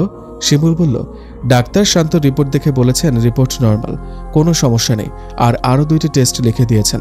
শান্তর মা বললেন, টেস্ট কিভাবে করাবো? শান্তর যা অবস্থা। শিমুল শান্তর মায়ের কথার জবাবে বলল, আরে খালা রাখেন তো, ডাক্তার যদি 100 টেস্টও করায় তাও এই রোগের মূল খুঁজে পাবে না, কারণ শিমুলের রোগ মেডিকেল সায়েন্সের বাইরে। এই রোগের জন্য জিন সাধক হুজুরের দরকার। শিমুলের কথায় শান্তর মা বললেন, তা অবশ্য ঠিক বলেছিস তুই, দেখি আজ হুজুর আসার পর কি হয়। সারাদিন শান্ত একা একটি ঘরের মধ্যে বন্দী। শান্তর মা একবার দরজার ফাঁক দিয়ে তাকিয়ে দেখেছিলেন শান্ত ঘুমিয়ে আছে। সেই সুযোগে একটি প্লেটে কিছু খাবার আর পানি তার বেডের পাশের টেবিলে ঢেকে রেখে এসেছেন। ঘড়িতে বিকেল 4টা। ছেলেটার চিন্তায় শান্তর মা সারাদিন কিছুই খাননি। অপেক্ষা মাগরিবের, অপেক্ষা জিন সাধকের হুজুরের। দীর্ঘ অপেক্ষার পর মাগরিবের পূর্ব মুহূর্তে জিন সাধক হুজুর এসে হাজির হলেন শান্তদের বাড়ি। জিন সাধক আসার কিছুক্ষণ পরেই মাগরিবের আজান হলো। অজু করে তিনি মসজিদের দিকে রওনা হলেন। মাগরিবের নামাজ আদায় করে তিনি আবারও শান্তদের বাড়িতে এসে হাজির হলেন। এরপর তিনি রুমে বসে বাতি নিভিয়ে জিন আইদারুসকে বললেন। জিন আইদারুস পরই রুকায়াকে নিয়ে হাজির হলো। আইদারুস এসে সালাম দিয়ে বলল, জনাব, রুকায়াকে নিয়ে এসেছি, আপনি কথা বলেন। জিন আইদারুস আসার পরপরই পুরো ঘর একটা মিষ্টি সুগন্ধে ভরে উঠেছে। শান্তর মায়ের কাছে ঘ্রাণটি পরিচিত মনে হলো। হঠাৎ তার মনে পড়ল এই ঘ্রাণ তো তিনি সেদিন সকালেও পেয়েছিলেন। তিনি বুঝতে পারলেন পরিদের সাথেই তাহলে এর ঘ্রাণ থাকে। জিন সাধক হুজুর রুকায়াকে সব কিছু বলতে যাচ্ছিলেন, এমন সময় অদৃশ্য থেকে রুকায়া বলল, জনাব আইদারুস আমাকে সব বলেছে, তবে আমি একবার শান্তকে দেখতে চাই, সে কোন ঘরে আছে? শান্তর মা জবাব দিলেন, শান্ত সামনের ডান পাশের রুমে থাকে, সে আজ একটু বেশি পাগলামো করছে, তাই দরজা বন্ধ করে রেখেছি। শান্তর মায়ের কথায় রুকায়া জবাব দিল, আপনার গিয়ে দরজা খুলেন, আমি আসছি। আমি থাকলে শান্ত পাগলামো করবে না, কারণ হুরায়রা আমাকে দেখলেই পালিয়ে যাবে। রুকায়ার কথায় শান্তর মা গিয়ে শান্তর রুমের দরজা খুললেন। দরজা খোলার পর জিন সাধক হুজুর আর শান্তর মা রুমে প্রবেশ করলেন। সেই সাথে অদৃশ্য থাকা অবস্থায় আয়দারুস আর রুকায়াও রুমে প্রবেশ করল। শান্ত দাঁড়িয়ে হুজুরকে সালাম দিল। এরপর হুজুর তাকে বসতে বলে তিনি তার পাশে গিয়ে বসলেন। রুকায়াকে দেখার সাথে সাথে হুরায়রা জানলা দিয়ে পালিয়েছে। এটা কেউ না দেখলেও আয়দারুস আর রুকায়া ঠিকই দেখেছে। আয়দারুস রুকায়ার কাছে গিয়ে বলল, কিরে, মানুষের কাছে শুনেছিলাম অভাব যখন ঘরে ঢুকে ভালোবাসা তখন জানলা দিয়ে পালায়, কিন্তু আজ দেখলাম রুকায়া যখন ঘরে ঢুকে হুরায়রা জানলা দিয়ে পালায়। এই কথা বলে জিন আয়দারুস হাসতে লাগলো। রুকায়া আয়দারুসকে বলল, ফাজলামো করিস না তো, এটা ফাজলামোর সময় না। শান্তর মা ছেলের হাতের দিকে তাকাচ্ছেন। নীল বর্ণের রেখাটি হাতের কনুয়ের কাছাকাছি চলে এসেছে, আর মাত্র 5-6 ইঞ্চি উপরে উঠলেই সেটা কোণে অতিক্রম করবে। রুকায়া ভালো করে শান্তর হাত দেখল, সে সাথে গোলাপটাকেও ভালো করে দেখল। এই গোলাপটার নাম হচ্ছে জীবান। রুকায়ার বুঝতে বাকি রইল না হুরায়রা এই ছেলেটার সাথে কি করতে চাইছে। কিছুক্ষণ পর জিন সাধক হুজুর শান্তর রুম থেকে বেরিয়ে এলেন। সেই সাথে জিন আয়দারুস আর রুকাইয়াও চলে এলো। যথারীতি তারা আবারও অন্ধকার রুমে চলে গেলেন। রুকায়া হুজুরকে বলল, হুরায়রা শান্তকে যে গোলাপ ফুল দিয়েছে সেই ফুলের নাম হচ্ছে জাবান। অত্যন্ত সুদর্শন আর সুঘ্রাণযুক্ত, সেই সাথে এটি খুবই ভয়ানক। এই ফুলের বিষ যে কোনো মানুষকে জিনে পরিণত করতে পারে। আর শান্তর হাত দেখে যেটা বুঝলাম, তার হাতের শিরা বেয়ে এই ফুলের বিষ উঠেছে। রুকায়ার কথা শেষ হওয়ার আগেই হুজুর জিজ্ঞেস করলেন, এই বিষ কিভাবে নামানো যাবে? রুকায়া বলল, হুরায়রার দেওয়া গোলাপের মতো আরেকটি গোলাপ আছে আমাদের পরিলোকে, যে গোলাপের নাম হচ্ছে লিবান। এই গোলাপের কাঁটা শান্তর হাতে নীল বর্ণের শেষ প্রান্তে গেঁথে দিলে জীবান গোলাপের বিষ নামতে শুরু করবে। তবে শান্তর হাতের নীল বর্ণ যদি কোনোই অতিক্রম করে ফেলে, তবে এই বিষ আর কোনোভাবেই নামানো যাবে না। এই কথা শুনে হুজুর বললেন, শান্তর হাতের নীলবর্ণ তো কনুয়ের কাছে চলে গেল, আর কয়েক ঘন্টা পার হলেই সেটা কনুই অতিক্রম করবে। এত কম সময়ের ভেতরে কি করে এই গোলাপ সংগ্রহ করা সম্ভব? রোকেয়া উত্তর দিল, চিন্তা করবেন না, আমাদের পরিদের জামার বিশেষ ধরনের সুতা দিয়ে বেঁধে দিলে এই বিষ আর উপরে উঠতে পারে না। আমি আমার জামার সুতা দিয়ে তার হাতের এই নীল বর্ণের ওপর বেঁধে দিচ্ছি। আপনারা কেউ ভুলেও তাকে স্পর্শ করবেন না। মানুষের স্পর্শ পেলে ওই সুতা আপনা আপনি খুলে যাবে। আর হ্যাঁ, হুরায়রা যাতে তার আশেপাশে ঘেঁষতে না পারে সে ব্যবস্থা করতে হবে। আমি গিয়ে তার হাতে সুতো বেঁধে দিয়ে আসছি। এরপর হুজুর গিয়ে একটি তাবিজ দিয়ে একটি বলয় তৈরি করে দিবেন, যাতে হুরায়রা শান্তর কাছাকাছি যেতে না পারে। এ বলে রুকায়া শান্তর রুমে গিয়ে শান্তর হাতে তার জামার সুতা দিয়ে বেঁধে দিল। সুতা বেঁধে দেওয়ার পর সে আয়দারুসকে ডেকে বলল, হুজুরকে বলো এখানে এসে শান্তর চারদিকে বলয় তৈরি করতে। রুকায়ার কথা মতো হুজুর শান্তর রুমে গিয়ে তার পালঙ্কের চার কোণে 4টি তাবিজ রেখে দিলেন। এরপর রুকায়া তাদের কাছ থেকে বিদায় নিয়ে পরিলোকের উদ্দেশ্যে রওনা হলো। জিন সাধক হুজুরের কথায় রুমের বাতি জ্বালানো হলো। শান্তর মা কিছুটা নিশ্চিত, তার মনে এবার আশার আলো দেখা দিয়েছে। রান্নাঘরে গিয়ে হুজুরের দিকে বাড়িয়ে দিয়ে বললেন, হুজুর একটু খেয়ে দেখেন, ভালো লাগবে। কুরমুর শব্দে হুজুর পাঁপড় খেতে শুরু করলেন। শিমুলও হুজুরের সাথে পাঁপড় খাওয়ায় শরিক হলো। সবার মুখে একটি স্বস্তির হাসি। রোকেয়া পরিলোকে গিয়ে চারদিক তন্ন তন্ন করে খুঁজতে লাগলো লিবান গোলাপ ফুল।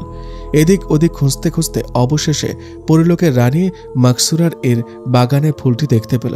ফুলটি দেখার সাথে সাথে রোকেয়া কোনো কিছু না ভেবে তাড়াতাড়ি করে নেমে রানীর বাগান থেকে ফুলটি ছিঁড়ে যেই উঠতে যাবে, অমনি পেছন থেকে কেউ তাকে বলল, দাঁড়াও। রোকেয়া পেছনে ফিরে তাকালো। রানী মাকসুরা রাগান্বিত চেহারায় তার দিকে তাকাচ্ছেন। রোকেয়া নিচে নেমে এসে মাথা নিচে করে সালাম দিয়ে বলল, জি রানী সাহেবা। রানী মাকসুরার কঠিন সুরে বললেন, তুমি জানো না আমার এই বাগানের গাছ থেকে ফুল ছিঁড়া নিষেধ, তাও কেন ছিঁড়েছ? রোকেয়া নিচের দিকে তাকিয়ে কাঁপা কাঁপা কণ্ঠে উত্তর দিল, না মানে রানী সাহেবা, লিবান গোলাপ কোথাও পাচ্ছিলাম না, তাই আপনার গোলাপ থেকে বাধ্য হয়ে নিতে হলো। রানী মাকসুরাকে জিজ্ঞেস করলেন, লিবান গোলাপের কি এমন প্রয়োজন ছিল তোমার? না মানে রানী সাহেবা, পৃথিবীতে একটা মানুষের হাতে জীবান ফুলের কাঁটা বিঁধেছে, আর আপনি জানেন ওই ফুলের কাঁটা মানুষের জন্য কত ক্ষতিকর। জীবান ফুল তো আমাদের পরিলোকের ফুল, এই ফুল পৃথিবীতে পৌঁছালো কেমন করে? রোকেয়া এর জবাব দিয়ে কি বলবে কিছুই বুঝতে পারছে না। সত্যিটা কি বলে দেবে?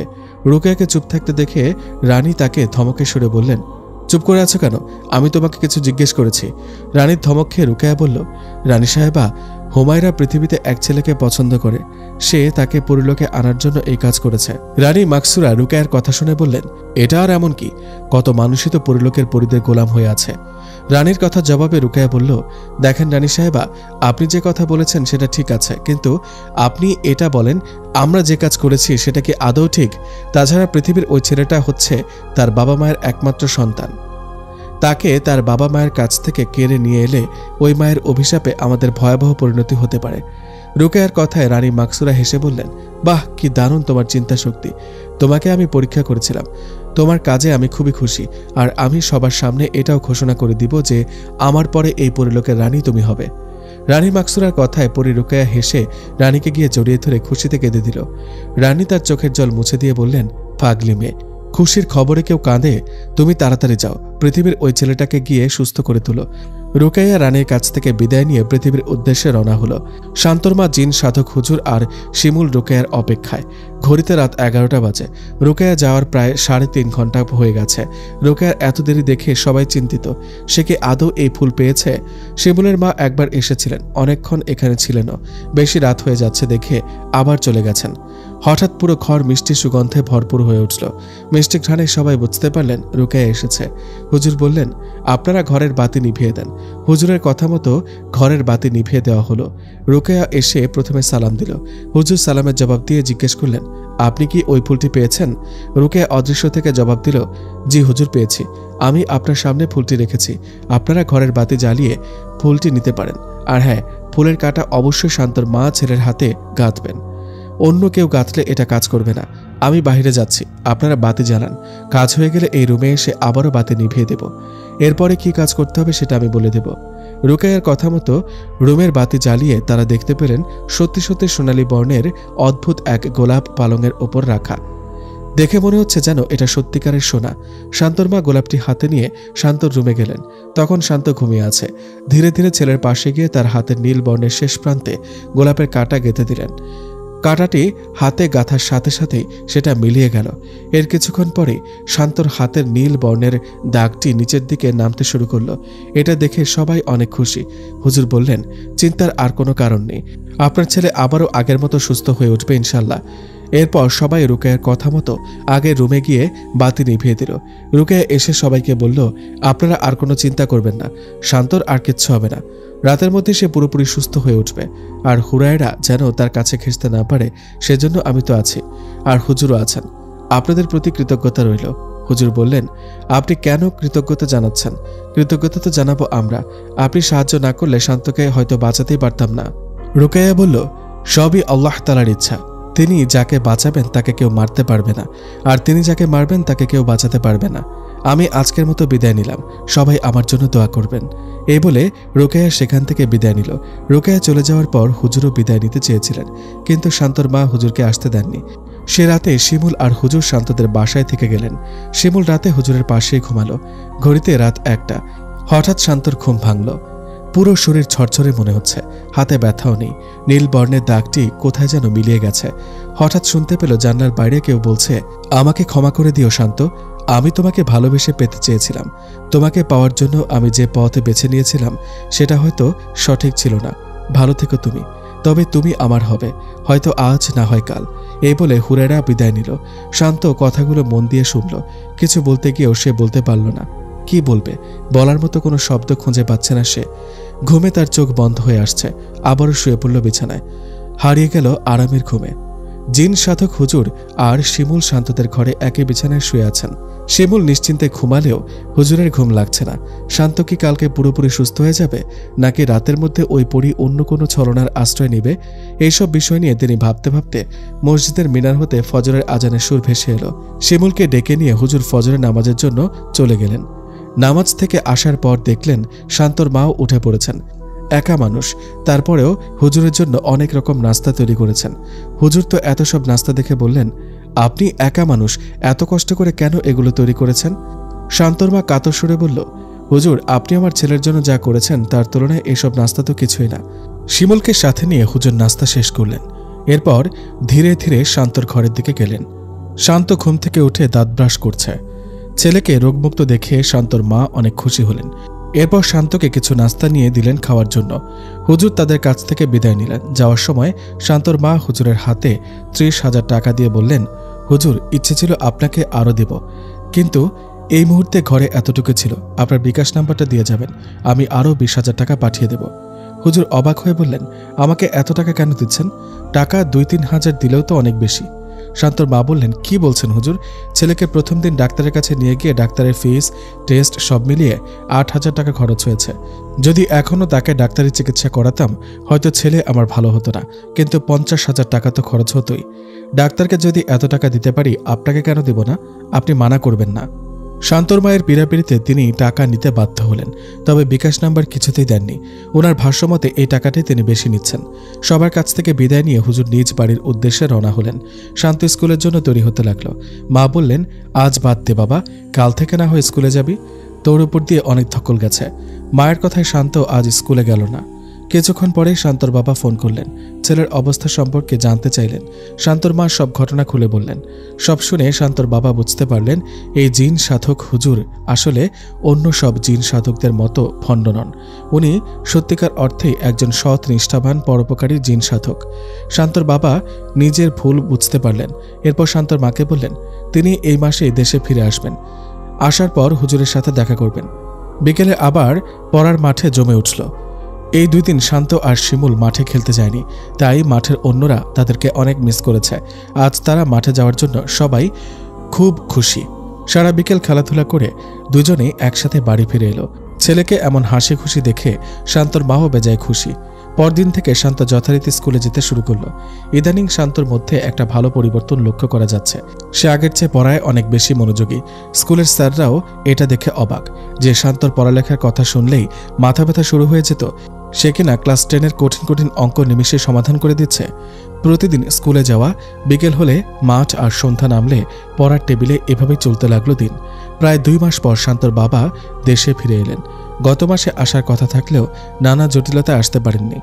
আসার পথে বিদেশ থেকে অনেক মূল্যবান আতর, কয়েকটি দামি পাঞ্জাবি পিস নিয়ে আসলেন জিন সাধক হুজুরের জন্য। দেশে আসার পরের দিন জিন সাধক হুজুরকে ফোন দিয়ে নিজের পরিচয় দিয়ে বাড়িতে আসার জন্য বললেন। শান্তর বাবা ফোন পেয়ে জিন সাধক হুজুর জোহরের নামাজ শান্তদের বাড়ির পাশের মসজিদে এসে পড়লেন। শান্তদের বাড়িতে মসজিদের ইমাম সাহেবেরও দাওয়াত ছিল। জোহরের নামাজের পর ইমাম সাহেব আর জিন সাধক হুজুর শান্তদের বাড়িতে এলেন। শান্তর বাবার সাথে সালাম বিনিময় করলেন, এরপর মুসাফা করলেন। শান্তর বাবা এক দৃষ্টিতে তাকিয়ে রইলেন হুজুরের দিকে। একদম সাদা সিধে পোশাক, নেই কোনো জাঁকজমকতা। গলায় ঝুলছে একটি গামছা, হাতে পুরনো একটি লাঠি, মুখ ভর্তি সাদা দাড়ি, কিন্তু পুরো চেহারা জুড়ে আলাদা এক মাধুর্যতা। শান্তর বাবা ইমাম সাহেব আর হুজুরকে নিয়ে ঘরে ভিতরে গেলেন। শান্তর মা অনেক রকম রান্না করেছেন। হুজুর তো এত সব রান্না দেখে অবাক, সেই সাথে কিছুটা রাগও করছেন, কারণ তিনি অপচয় একদম পছন্দ করেন না। পরে পরিস্থিতি বুঝে নিজের রাগটাকে সামলে নিয়ে খাবার খেতে শুরু করলেন। খাবার দাবার শেষ করার পর শান্তর বাবা মসজিদের ইমাম সাহেবকে একটি পাঞ্জাবের কাপড় গিফট দিলেন। মসজিদের ইমাম সাহেব এটা পেয়ে অনেক খুশি হলেন। এরপর তাদের কাছ থেকে বিদায় নিলেন। ইমাম সাহেব বিদায় নেওয়ার পর শান্তর বাবা দীর্ঘক্ষণ জিন সাধক হুজুরের সাথে কথা বললেন। কথায় কথায় জানতে পারলেন তিনি আসলে সাধনা করে জিন আইদারুসকে বশে আনেননি। কোনো এক ঘটনাক্রমে তিনি জিন আইদারুসকে এক বিপদ থেকে রক্ষা করেছিলেন। সেই থেকে জিন আইদারুস উনার সঙ্গে থাকে, উনার ডাকে সাড়া দেয়। যাওয়ার সময় তিনি হুজুরকে 2টি পাঞ্জাবের কাপড় আর একটি দামি আতর আর একটি খামের ভেতরে 50,000 টাকা দিলেন। ইমাম সাহেব পাঞ্জাবি আর আতর গ্রহণ করে খামের ভেতরে কি আছে সেটা জানতে চাইলেন। শান্তর বাবা একটু ইতস্তত করে বললেন, না মানে সেদিন তো আপনাকে কিছু দিতে পারিনি, তাই এখানে কিছু টাকা দিলাম, আমার পক্ষ থেকে উপহার। যে উপহার দিয়েছেন তাতেই আমি খুশি, দয়া করে আপনি এই টাকাগুলো রাখুন। মানুষকে জাহান্নামে নিয়ে যাওয়ার জন্য এই টাকাই তাই। আপনি এই টাকা দিয়ে কিছু গরিব এতিম অসহায়দের খাবার দাবারের ব্যবস্থা করবেন, মনে করবেন আমার পাওয়া হয়ে গেছে। এ বলে হুজুর টাকার খাম শান্তর বাবার হাতে দিয়ে বিদায় নিলেন। জিন সাধক হুজুর চলে যাওয়ার পথে শান্তর বাবা মুগ্ধ দৃষ্টিতে তাকিয়ে রইলেন আর ভাবতে লাগলেন, উনি যদি চাইতেন টাকার পাহাড় বানাতে পারতেন, কিন্তু তিনি সাদাসিধে জীবনটাকে বেছে নিয়েছেন। পৃথিবীতে আজও এত ধার্মিক লোক আছে, সত্যি ভাবতে অবাক লাগে। শান্তর সাথে পরীর এই ঘটনার প্রায় 3 বছর হয়ে গেছে। এরই মধ্যে সবাই এই ঘটনা ভুলে গেছে। শান্ত এখন কলেজে পড়ে। এমনই একদিন কলেজ থেকে বাড়ি ফিরছিল। হঠাৎ করে এক অতি সুন্দরী মানবীর সাথে তার ধাক্কা লাগলো। মেয়েটিকে দেখতেই শান্ত একেবারে হা হয়ে গেল। শান্ত কিছু বলার আগেই মেয়েটি বলল, সরি, আমি আসলে দেখতে পাইনি। এরপর শান্ত মেয়েটির হাত থেকে পড়ে যাওয়া সব বই তুলে দিল। মেয়েটি ভুল করে একটি ডায়েরি শান্তর হাতে ফেলে দ্রুত চলে গেল। শান্তর হাতে যে ডায়েরিটা রয়ে গেছে সে নিজেও এটা খেয়াল করেনি। আনমনে হেঁটে চলেছিল সে। হঠাৎ করে মনে পড়ল, আমার হাতে তো মেয়েটির ডায়েরি রয়ে গেছে। কৌতূহলবশত ডায়েরিটি খুলে দেখল সে ডায়েরির প্রথম পাতায় লেখা, ধাক্কা ভুল করে নয়, ইচ্ছে করে দিয়েছি। আমার ফোন নম্বর দিলাম, তোমার ফোনের অপেক্ষায় থাকবো। শান্ত পকেট থেকে মোবাইল বের করে নম্বরটিতে কল করলো। ওপাশ থেকে মিষ্টি স্বরে একটি মেয়ে বলল, আমি জানতাম তুমি ফোন করবে, তোমাকে যে কল করতেই হতো। শান্ত অবাক হয়ে বলল, আমি তো কথাই বললাম না, তুমি কি করে বুঝলে তাহলে আমি কল করেছি? ওপাশ থেকে মিষ্টি সুরে মেয়েটি বলল, আমি যে তোমার নিঃশ্বাসের সাথে মিশে আছি, আমি হুমায়রা। শান্তর কাছে নামটি যেন পরিচিত মনে হলো। হঠাৎ মনে পড়ল তার সাথে যে ছলনা করেছিল সে পরী হুমায়রা নয় তো। সে তাকে জিজ্ঞেস করল, তুমি কি পরিলোকের হুমায়রা? মেয়েটি হাসতে হাসতে বলল, পরিলোকের হুমায়রা হতে যাব কেন, আমি মানবী হুমায়রা। দীর্ঘক্ষণ হুমায়রার সাথে শান্তর ফোনে কথা হলো। এভাবেই হুমায়রার সাথে শান্তর প্রেমের সম্পর্ক গড়ে ওঠে। পরিলোকের রানীকে অনেক কষ্টে বুঝিয়ে হুমায়রা পৃথিবীতে এসেছে। যতদিন শান্তর বাবা মা বেঁচে থাকবে ততদিন শান্তর সাথে হুমায়রা মানবী রূপেই থাকবে। শান্তর বাবা মা মারা গেলে হুমায়রা শান্তকে নিয়ে পাড়ি জমাবে পরিলোকে। পরী হুমায়রার সাথে শান্ত প্রেম করেছে, অথচ সে জানেই না যে সে পরীর সাথেই প্রেম করছে। হুমায়রা সর্বক্ষণ শান্তর সাথে সাথেই থাকে। দু একবার শান্তর বাড়িতে গিয়ে শান্তর মায়ের সাথে কথা হয়েছে। আগামী মাসে শান্তর বাবা দেশে ফিরলে তাদের বিয়ের দিনক্ষণ ঠিক হবে। হুমায়রা খুব খুশি। ভালোবাসার মানুষটিকে সে কাছে পেয়েছে। জিতে গেছে তার ভালোবাসা। এই ভালোবাসা অমর হয়ে থাকবে যুগ যুগান্তরে। পরীর সাথে প্রেম সিজন 1 এই গল্পটা কেমন লাগলো কমেন্ট করে জানাবেন। খুব শীঘ্রই এই গল্পের সিজন 2 নিয়ে আপনাদের সামনে হাজির হব। এরকম সুন্দর সুন্দর ভৌতিক গল্প পেতে নিশিরাত 726 এই চ্যানেলটা সাবস্ক্রাইব করে রাখুন।